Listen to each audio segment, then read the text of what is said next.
Alors, le fichier sélectionné a été uploadé. Je peux uploader d'autres pour l'exemple prochain. Alors, je vais sélectionner un fichier PTT.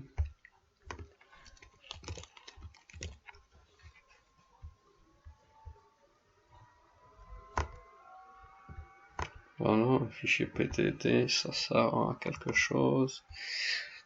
D'accord. Le fichier est en train de se charger. C'est exactement comme Google Drive et ainsi de suite. Alors, c'est bon. Alors, les étudiants, bien sûr, auront accès aux fichiers publiés dans cet onglet, donc fichiers. Par contre, ce qui est intéressant, c'est que euh, euh, il est possible d'ajouter des onglets utilisant des applications intégrées comme PDF par exemple. J'ai seulement cliqué sur le plus ici, ajouter un onglet. On peut ajouter un onglet utilisant une application intégrée comme PDF ou PowerPoint et ainsi de suite pour afficher le contenu uploadé dans le canal. Par exemple, si je souhaite ajouter un onglet qui affiche le fichier PDF que je viens de uploader, il suffit de cliquer sur PDF. Voilà, j'ai les fichiers uploadés dans le canal groupe TD1. Automatiquement, le seul fichier que je peux utiliser avec cette application, c'est chapitre 1 modèle OSI papier.pdf. Et je peux nommer l'onglet, comme vous le voyez, nommer l'onglet chapitre 1.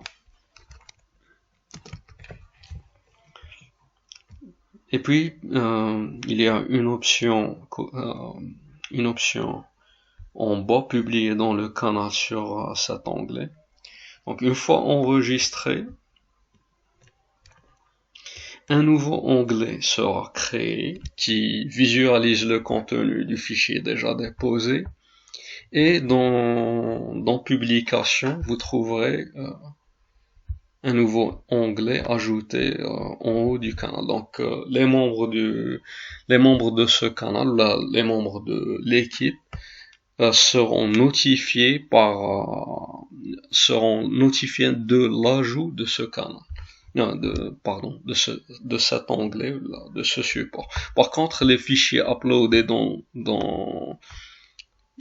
ce dépôt fichier, pour ces chargements, aucune notification ne sera affichée. D'accord. La même chose pour PowerPoint, rapidement. On clique sur plus, PowerPoint, et puis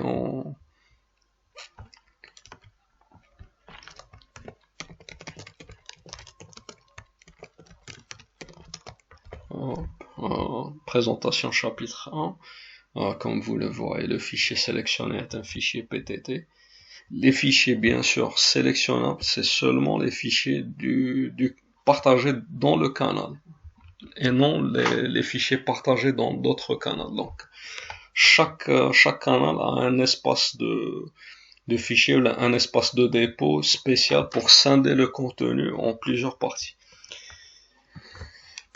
Alors, la même chose, l'onglet sera ajouté et dans le mur de publication, une publication sera ajoutée pour notifier les membres comme je viens de dire.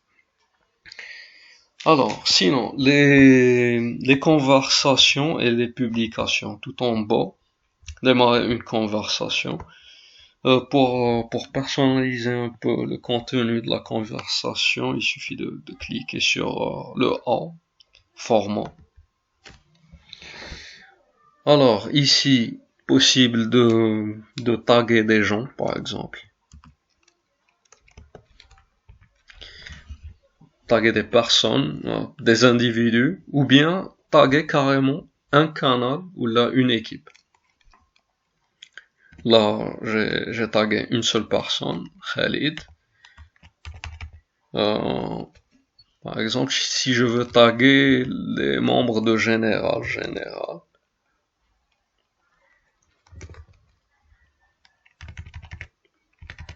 ou bien les membres de groupe TD.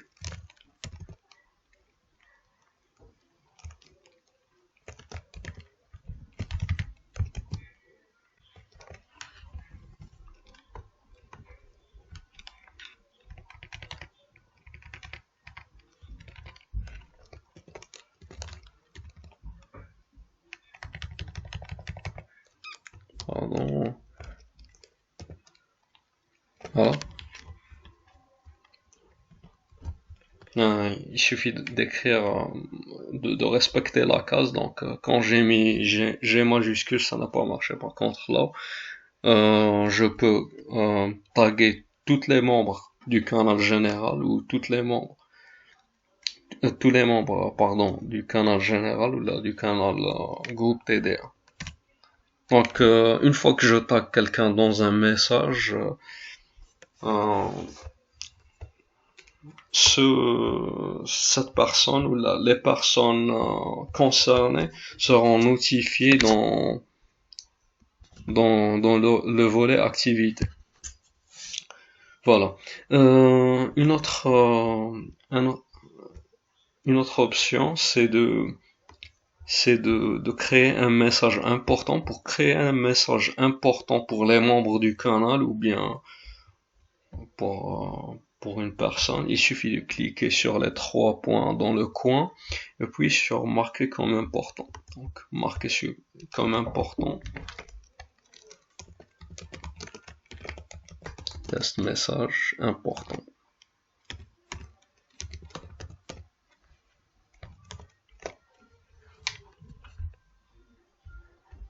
C'est bon, il suffit de...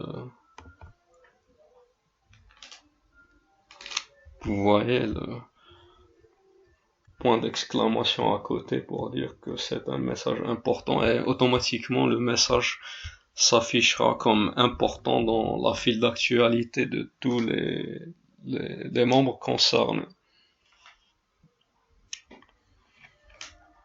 Alors,